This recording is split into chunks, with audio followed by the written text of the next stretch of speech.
அனைவருக்கும் வணக்கம். என்னை நன்றாக என் பெற்றோர் படைத்தனர், தன்னை நன்றாக தமிழ் செய்யுமாறு. இனிய பெருமக்களே, திருவரங்கம் ராசவேலர் செண்பக தமிழரங்கின் 1716வது நிகழ்விலே உங்களையெல்லாம் சந்திப்பதிலே நான் பெருமகிழ்ச்சி அடைகின்றேன்.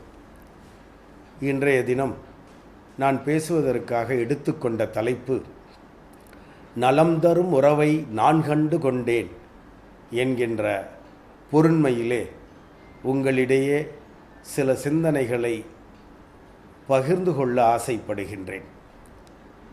நலம் தரும் உறவை நான் கண்டு கொண்டேன், நலம் தரும் சொல்லை நான் கண்டு கொண்டேன் என்று ஆழ்வார் பெருமக்கள் பாடிய அந்த அடி என்னை ஈர்த்த காரணத்தினால் நலம் தரும் உறவை நான் கண்டு கொண்டேன் என சற்றே மாற்றி இந்த தலைப்பில் சிந்திக்கலாம் என்று இருக்கின்றேன்.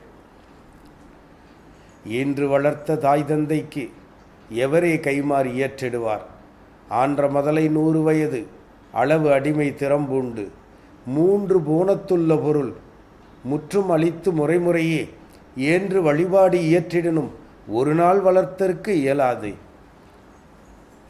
அருமையான இந்த கவிதை நமக்கு எதை சொல்லுகிறது என்று சொன்னால், 1000 தான் கொட்டி கொடுத்தாலும், இந்த உலகத்தையே தந்தாலும், 3 உலகத்தையும் தந்தாலும், 7 உலகத்தையும் தந்தாலும், பொன் பொருள் என அனைத்தையும் தந்தாலும், ஒரு தாய் தந்தை வளர்ப்பதற்கு, ஒரு நாள் வளர்ப்பதற்கு ஈடு ஆகாது என்கின்ற அருமையான சிந்தனையை நமக்கு பதிவு செய்கிறது.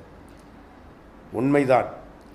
என்னை பொறுத்தவரை பெற்றோரை தான் முழு முதற் கடவுளாக வணங்கி எந்த பணியையும் செய்வது வழக்கம். அதற்காக நான் இறை சிந்தனை இல்லாதவன் என்று பொருள் அல்ல, இறை சிந்தனை உடையவன்தான். இருப்பினும் என்னை படைத்த, என் பெற்றோரை படைத்த அந்த இறைவனை நான் என்றுமே மனம் மெய் மொழிகளால் வணங்கி கொண்டு தான் இருக்கின்றேன். நலம் தரும் உறவை நான் கண்டு கொண்டேன். முதலில் அம்மா. அம்மான்னா யாருங்க? அதுக்கு ஒரு அழகான உதாரண கதையை நான் உங்களுக்கு சொல்கிறேன்.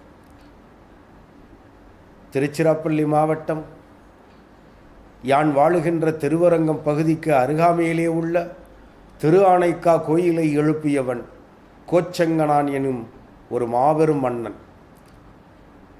அந்த மன்னன் தன்னுடைய தாய் கமலவதி வயிற்றிலே நிறைமாத குழந்தையாக இருந்த பொழுது நடந்த நிகழ்வு நீங்கள் அறிந்திருக்கக்கூடும்.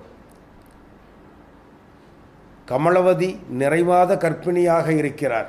அந்த நேரத்திலே நிமித்திகர் ஒருவர், இப்பொழுது உங்களுக்கு குழந்தை பிறப்பது அவ்வளவு சரியாக படவில்லை, சில மணி துளிகள் கழித்து குழந்தை பிறந்தால் அந்த குழந்தை இந்த நாட்டை ஆளக்கூடியவனாகவும் மாபெரும் மன்னனாகவும் பக்திமானாகவும் வருவான், இல்லை என்றால் அதற்கு நேர்மாறாக அமைவான் என்று சொல்லுகிறார்கள். கமலவதிக்கு ஒன்றுமே புரியவில்லை. என்னுடைய மகன் இந்த நாட்டை ஆள வேண்டும், அவன் ஒரு மகனாக வர வேண்டும், அதனால் எனக்கு சில மணித்துளிகள் கழித்து இந்த குழந்தை பிறப்பதற்கான ஏற்பாடு நடக்க வேண்டும். அது எப்படி சாத்தியம்? வாய்ப்பில்லையே. இயற்கை, இறைவன் விதித்த நியதி, இந்த நேரத்திலே இந்த மணித்துளியிலே குழந்தை பிறந்துவிட வேண்டும் என்பது அது ஏற்கனவே முடிவு செய்யப்பட்டு விட்டதே என்று சொன்னவுடன், இல்லை, அந்த முடிவை நான் மாற்றுகிறேன். என் குழந்தை மன்னனாக வர வேண்டும், பக்திமானாக வர வேண்டும், அதனால் சில மணித்துளிகள் கழித்தே பிறக்கட்டும் என்று சொல்லி அங்கு இருக்கின்றவர்களை விட்டு தலைகீழாக உத்தரத்திலே கட்டி தொங்கவிடச் செய்கிறார்கள். அது உயிருக்கு மிகப்பெரிய ஆபத்து என்று சொல்லுகிறார்கள். பரவாயில்லை, அதை பற்றி எனக்கு கவலை இல்லை. என் குழந்தை ஆரோக்கியமாகவும் அற்புதமான பக்திமானாகவும் பிறக்க வேண்டும், அதனால் செய்யுங்கள் என்று சொல்லுகிறார்கள். எதை பற்றியும் கவலைப்படவில்லை. எவ்வளவோ மறுக்கிறார்கள், ஆனால் இவர்கள் விடுவதாக இல்லை. நான் சொன்னதை செய்யுங்கள் என்று சொல்லி உத்தரத்திலே தலைகீழாக கமலவதி தொங்கவிடப்படுகின்றார். சிறிது நேரம் கழித்து அந்த மணித்துளிகள் தாண்டிய பிறகு அவர் இறக்கப்படுகிறார். இறக்கியவுடன் குழந்தை பிறக்கிறது. சுகப்பிரசவமாக குழந்தை பிறக்கிறது. குழந்தையை கையிலே எடுக்கிறார் கமலவதி. குழந்தையினுடைய கண்ணை பார்க்கிறார். தலைகீழாக கட்டி தொங்கவிடப்பட்ட காரணத்தினால் குழந்தையினுடைய கண்களிலே இரத்தம் வந்து தேங்கி இருக்கிறது. காலிலிருந்து அந்த இரத்தம் கண்ணிலே வந்து தேங்கி இருக்கிறது. செங்கண்ணாக தெரிகிறது. உடனே தன்னுடைய குழந்தை முத்தமிட்டு செங்கண்ணான் என பெயரெடுத்து இறந்து விடுகிறார் கமலவதி. நினைத்து பாருங்கள், நலம் தரும் உறவை நான் கண்டு கொண்டேன். தாயை விட ஒரு சிறந்த உறவு இந்த உலகத்தில் உண்டா? ஆனால் இன்றைய இளைய உலகம் தாயை எப்படி மதிக்கிறார்கள் என்று பாருங்கள். தந்தை என்பவர் யார் தெரியுமா? அதற்கும் என்னால் ஒரு அருமையான சிந்தனையை பதிவு செய்ய முடியும். தந்தை என்பவர் மகனை மட்டும் தாங்குகின்ற ஒரு மாபெரும் குடும்ப தலைவன் அல்ல.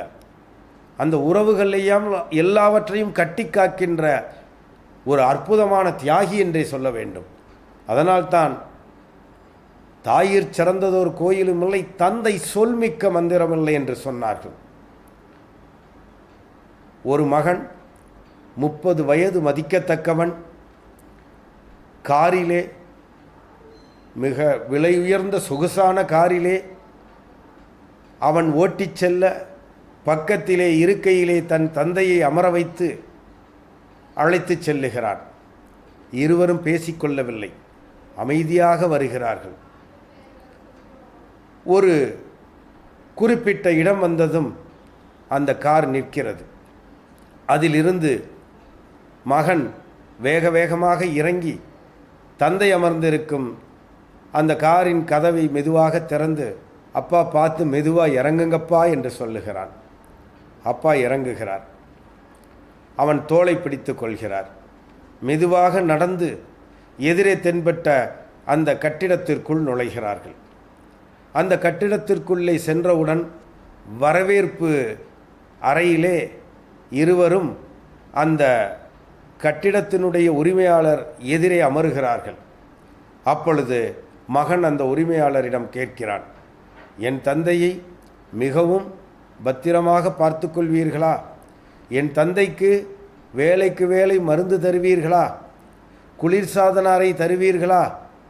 அவரை அவ்வப்பொழுது வந்து நான் பார்த்து கொள்வேன். ஆனால் நீங்கள்தான் பொறுப்பு. தொகையை பற்றி எனக்கு கவலை இல்லை.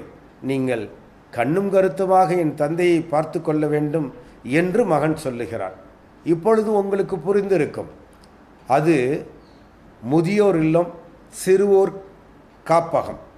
அந்த முதியோர் இல்லம் சிறுவர் காப்பகத்திலே தந்தையை ஒப்படைப்பதற்காக மகன் வருகிறான். உடனே அங்கு இருக்கின்ற அறைகளெல்லாம் எப்படி இருக்கிறது என்று பார்ப்பதற்காக மகன் அப்படி சுற்றி பார்க்கிறான். அந்த உரிமையாளரிடம் தந்தை ஏதோ பேசுகிறார். அவர் பழக்கப்பட்டவர் போல் இருவரும் பேசிக்கொள்ளுகிறார்கள்.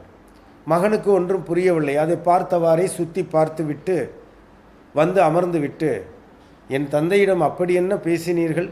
ஆர்வமாக இருவருமே பேசிக்கொண்டீர்களே, ஏதோ பழக்கப்பட்டவர்கள் போல், எனக்கு வியப்பாக இருந்தது என்று மகன் சொன்னவுடன் அந்த உரிமையாளர் சொன்னார், அப்பா, ஒரு 30 ஆண்டுகளுக்கு முன்னால் இந்த மனிதர் எங்களுடைய இல்லத்திற்கு வந்து, சிறுவர் காப்பகத்திற்கு வந்து, எனக்கு குழந்தையே இல்லை, ஒரு ஆண்மகனை நீங்கள் கொடுக்க வேண்டும் என்று சொன்னவுடன் நாங்கள் ஒரு ஆண்மகனை கொடுத்தோம்.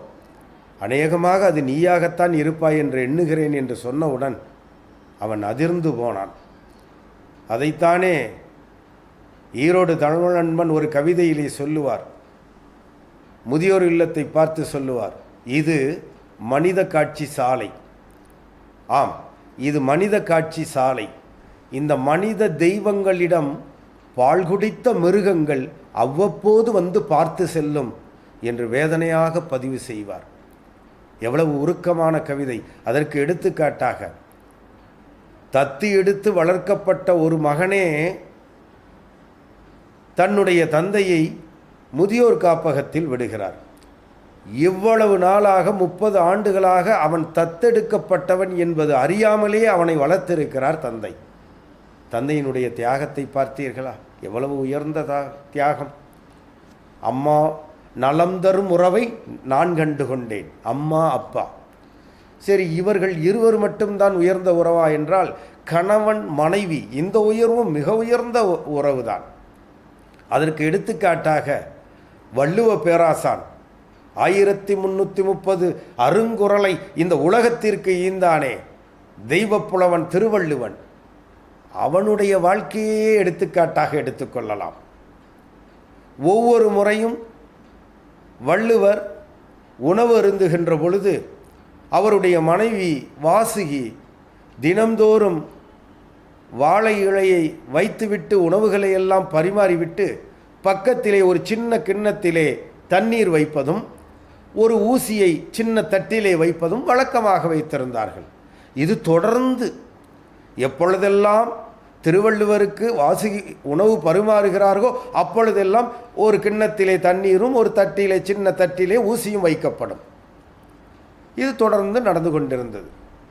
பின்னாளிலே திருவள்ளுவருடைய மனைவி வாசுகி உடல் நலம் முடியாமல் படுத்திருந்த நேரத்திலே வள்ளுவரை பார்த்து கேட்கிறார், ஐயனே, எனக்கு ஒரு சந்தேகம்.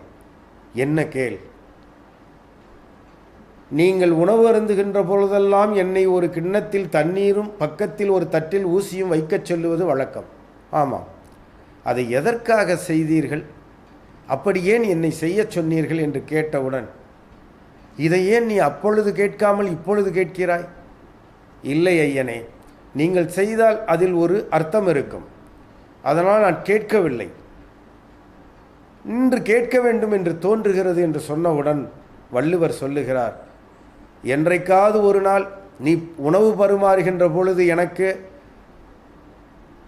சிறிது சிறிதாக சோறு சிந்திவிட்டால் அந்த சோற்றை இந்த ஊசியால் குத்தி தண்ணீரில் நனைத்து நான் சாப்பிட வேண்டும் என்று நினைத்தேன். ஏனென்றால் உணவு முக்கியம், அந்த உணவை சமைத்த உன்னுடைய செயலும் முக்கியம், இரண்டுக்கும் மதிப்பளிக்க வேண்டும் என்றார். ஆனால் நீங்கள் ஒரு முறை கூட அந்த சோற்றை ஊசியால் குற்றி தண்ணீரில் நனைத்து சாப்பிட்டதில்லையே என்று கேட்டவுடன் அதற்கு வள்ளுவர் அழகாக சொன்னார், ஒரு நாள் கூட நீ உணவு சிந்தி பரிமாறியது இல்லை என்று சொன்னார். எவ்வளவு அழகான வாழ்க்கை பாருங்கள். இதைவிடவா கணவன் மனைவி வாழ்க்கைக்கு ஒரு எடுத்துக்காட்டு வேண்டும்? நலம் தரும் உறவை நான் கண்டு கொண்டேன். அம்மா அப்பா உயர்ந்த உறவு, கணவன் மனைவியும் உயர்ந்த உறவுதான். சரி, பிள்ளைகள், அந்த உறவும் மிக உயர்ந்த உறவுதான், உண்மைதான்.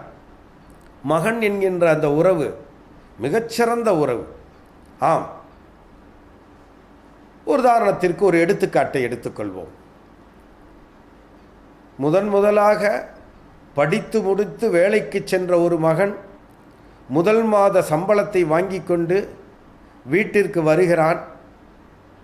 வீட்டின் நடுவில் நாற்காலியில் அப்பா அமர்ந்து கொண்டு செய்தித்தாள் படித்து கொண்டிருக்கிறார். உடனே உள்ளே வந்தவன் அப்பாவை பார்த்துவிட்டு மெதுவாக உள்ளே போகிறான். சமையல் கட்டில் அம்மா இருக்கிறார். அம்மாவிடம், அம்மா இந்தாம்மா என்று கவரை கொடுக்கிறான். அதற்கு அம்மா கேட்கிறார், என்ன இது? முதல் மாத சம்பளம், வாங்கி கொள்ளுங்கள் என்கிறான். உடனே அம்மா சொல்லுகிறார், ஏய் போய் இதை அப்பாட்ட கொடு. இல்லைம்மா, இதை நீங்கள் வாங்கிக்கங்க. நான் சொல்கிறேன்ல, அப்பாட்ட கொண்டு போய் கொடு. அவர் தானடா இவ்வளவுக்கும் காரணம், அவர் சந்தோஷப்படுவார், போ அவர்கிட்ட கொடு. இல்லைம்மா, நான் கொடுக்க மாட்டேன், நீங்கள் வாங்கிக்கோங்க. உடனே ஓங்கி அறைந்து விடுகிறார்கள். அவன், ஏம்மா என்னை அடிச்சிங்க? நான் சொல்லிக்கிட்டே இருக்கிறேன் அப்பாட்ட கொடுன்னு, நீ சம்பளத்தை ஏன் அப்பாட்ட கொடுத்தா குறைஞ்சா போயிடுவேன், கொடு அப்படிங்கிறான். இல்லைம்மா, நீங்கள் என்னை சரியாக புரிஞ்சிக்கல. என்னடா நான் உன்னை சரியாக புரிஞ்சிக்கல? இப்போ தாண்டா உன்னை புரிஞ்சுக்கிறேன். இல்லைம்மா, என்னை மன்னிச்சிருங்கம்மா, நீங்கள் சரியாக புரிஞ்சுக்கல. சரி, என்ன விவரம் சொல். அம்மா, அப்பா நான் பிறந்ததுலேருந்து வேலைக்கு போன மாதம் வரைக்கும் கூட அவர் கையால் நான் காசு வாங்கினம்மா. நான் அவர் கொடுப்பாரு, நான் வாங்கிட்டு இருந்தேன். என் கையால் அவருக்கு நான் காசு கொடுக்க விரும்பலம்மா. என்னை இந்த அளவுக்கு வளர்த்து ஆளாக்கியிருக்காருன்னா அதுக்கு அப்பா தாம்மா காரணம். அப்பா கையில் நான் காசு கொடுக்கக்கூடாதும்மா என்று சொன்னவுடன் தாய் கண்ணீர் வடித்து அவனை இருக்க அணைத்து கொண்டார். எவ்வளவு உயர்ந்த உறவு! இதையும் நலம் தரும் உறவாக நான் பார்க்கின்றேன், நான் கண்டுகொண்டேன். சரி, மகள் என்கிற உறவு, அதுவும் மிக உயர்ந்த உறவுதான். அதில் எப்படி சந்தேகம் இருக்க இயலும்? ஒன்றுமில்லை, மருத்துவமனையிலே ஒரு தாய் படுத்த படுக்கையாக அனுமதிக்கப்பட்டிருக்கிறார். மருத்துவர்கள் எல்லாம் தீவிர சிகிச்சை பிரிவிலே அந்த அம்மையாரை வைத்து கண்காணித்து கொண்டிருக்கிறார்கள். வெளியே அந்த அம்மையனுடைய கணவர், மகள் இருவரும் காத்திருக்கிறார்கள். மருத்துவர் அந்த தீவிர கண்காணிப்பு அறையிலிருந்து வெளியே வருகிறார். உடனே கணவர் கேட்கிறார், என்னுடைய மனைவிக்கு என்ன ஆயிற்று? அவர்கள் அபாய கட்டத்தை எட்டி கொண்டிருக்கிறார்கள், நாங்கள் முயற்சித்து கொண்டிருக்கிறோம் என்று சொல்கிறார். உடனே மகள், எங்கள் அம்மா பிழைச்சிருவாங்கல்ல டாக்டர், அது நம்ம கையில் இல்லைம்மா, நீ ஆண்டவனை வேண்டிக்க. ஏன் டாக்டர்? உங்கள் அம்மாட்ட நாங்கள் எவ்வளவோ பேசி பார்க்குறோம், அவங்க கண்ணு முழிக்க மாட்டுறாங்கம்மா. டாக்டர், அதை தான் நீங்கள் கவலைப்படுறீங்களா? நான் ஒரே ஒரு வார்த்தை சொல்கிறேன், அதை போய் எங்கள் அம்மா காதில் சொல்லுங்கள், அவங்க எந்திரிச்சிருவாங்க. அப்படியா? அப்படி என்ன வார்த்தை? எனக்கு பசிக்குதுன்னு சொல்லுங்கள் டாக்டர், அவங்க எந்திரிச்சிருவாங்க டாக்டர். இருந்த மருத்துவரும் அவருடைய கணவரும் இந்த குழந்தையினுடைய அப்பாவும் கண்கலங்கி போனார்கள். ஒரு குழந்தையினுடைய பசி தாங்காதவள் தாய், அவள் எழுந்து விடுவாள். இந்த மகள் எவ்வளவு அருமையான வார்த்தையை சொன்னார்கள். நலம் தரும் உறவு. அம்மா, அப்பா, கணவன், மனைவி, மகன், மகள் என ஒரு நல்லதொரு குடும்பம் பல்கலைக்கழகமாக இருக்க வேண்டும். அதுதான் நலம் தரும் உறவை நான் கண்டு கொண்டேன் என்ற தலைப்பிலே சில சிந்தனைகளை உங்களிடமே பதிவு செய்தேன். ஆகவே குடும்பத்தில் ஒற்றுமையோடு நல்ல உறவோடு நாம் அன்பு பாராட்டி வாழ்வோமானால் இந்த உலகம் பொன்மயமாக மாறும் என்பதை சொல்லி, நல்லதொரு வாய்ப்பை நானே ஏற்படுத்தி கொண்டதற்காக நான் எனக்கு நெஞ்சார்ந்த நன்றியை தெரிவித்துக் கொள்ளுகின்றேன். இந்த காணொளியை கண்டும் கேட்டும் ரசித்து கொண்டிருக்கும் அத்துணை பேருக்கும் என் நெஞ்ச நிறைந்த நன்றிகளை சொல்லி நிறைவு செய்கிறேன். நன்றி, வணக்கம்.